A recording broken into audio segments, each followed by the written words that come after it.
Nagpahayag ng pananabik si Richard Gutierrez na makatrabaho ang kanyang asawang si Sara Labati sa isang action project.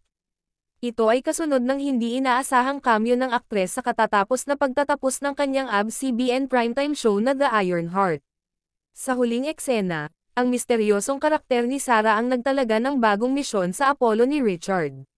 Ang pagtatapos na ito ay nagbukas ng mga posibilidad ng pagpapatuloy o isang bagong season para sa 2 beses na pinalawig na serye ng aksyon. Bago pa man ang surprise cameo na ito, tinanong na ng The Star ang lead star kung lalabas pa ba ang kanyang asawa sa kanyang serye. Dati niyang inamin na magiging hamon para sa kanilang dalawa na magkatrabaho, dahil sa kanilang mga tungkulin bilang mga magulang sa kanilang 2 anak, sina Zion at Kai. Gayunpaman, suportado niya ang pagbabalik ni Sara sa pag-arte o pag-guest, dahil sa kanilang mga nakahanay na schedule. Ang hirap kasi pag nagsabay kami kasi ang mga bata walang, very hands-on kasi si Sara.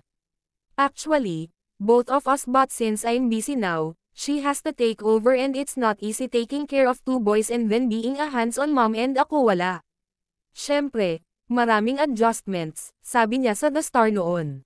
So, I can't imagine if sabay kaming nagtatapping ni Sara. But if there's a chance for her to return to acting, and then kung makapag-guest man siya, why not? Sobrang okay siya for us kasi pareho kami ng schedule.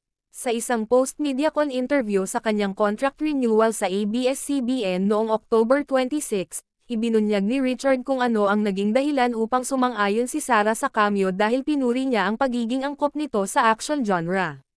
Binigyang diin niya na matagal na siyang naniniwala sa kanyang potensyal. Actually, bagay siya sa action. Matagal ko nang sinasabi sa kanya that she fits the genre, he said of Sara. And she was willing to do it naman. Kinausap din siya ni Direk Lester Pimentelong ng mga writers about it and it was just a short and fun scene. So, okay naman siya. Nang tanungin tungkol sa posibilidad ng isang full-length action project kasama si Sara, ipinahayag ni Richard ang kanyang pag-asa, sinabing, sana. Sana. I'm praying for that actually. Kasalukuyang nagpapahinga ang aktor bago maghanda para sa isa pang proyektong nakatuon sa aksyon. Binanggit niya na ang isang bagong teleserye ay nasa mga gawa para sa unang quarter ng 2024, na idiniin ang pangangailangan para sa maingat na pagpaplano upang malampasan ang mga nagawa ng The Iron Heart. Sa ngayon, gusto ko lang i-absorb lahat ng nangyari sa The Iron Heart. Gusto kong magpahinga ng ilang linggo at magpahinga kasama ang aking pamilya at magpalipas ng oras. Ngunit handa na akong magtrabaho pagkatapos ng ilang linggo. We have a couple of things lined up, he also said during his contract signing. Para sa teleserye, I think, it's happening, sa first quarter ng next year. I think that's enough time for preparation and for planning kasi ang hirap tapatan ng The Iron Heart. To be honest, we have to think of new concepts, and how to level up from what we did in The Iron Heart in terms of action, storytelling and locations. Kailangan talaga ng matinding planning. So, I think the first quarter next year is just the right time. Bukas din si Richard sa pag-explore ng mga bagong format, kabilang ang posibilidad ng season break sa halip na magsimula ng bagong drama.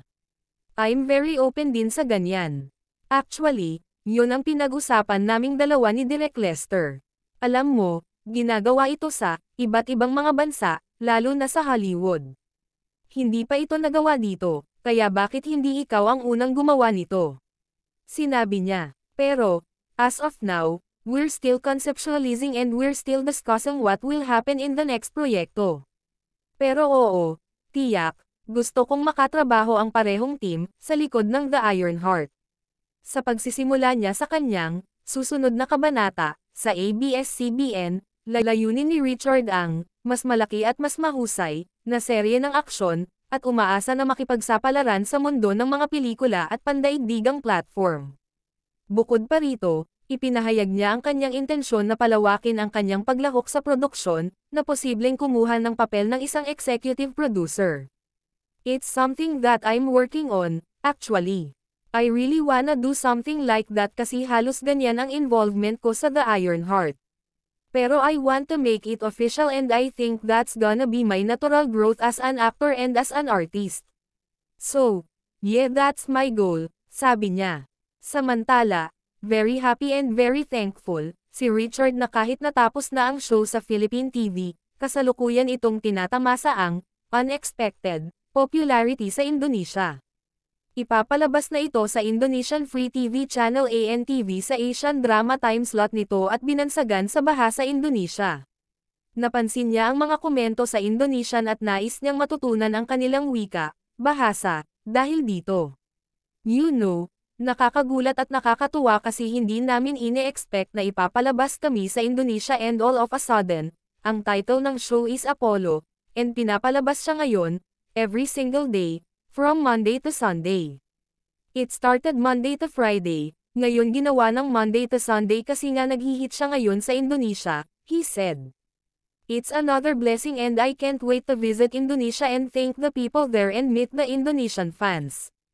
Isa lang itong malaking pagpapala na labis kong ipinagpapasalamat. Asked if there are plans to have his series aired in other countries, he said, I think it's in the pipeline, idinagdag pa. Sana, may padala natin ito sa mas maraming bansa. Samantala sinabi din ni Richard na okay sila ni Sara Labati, sobrang busy lang talaga kami and then hindi fit ang mga schedule namin.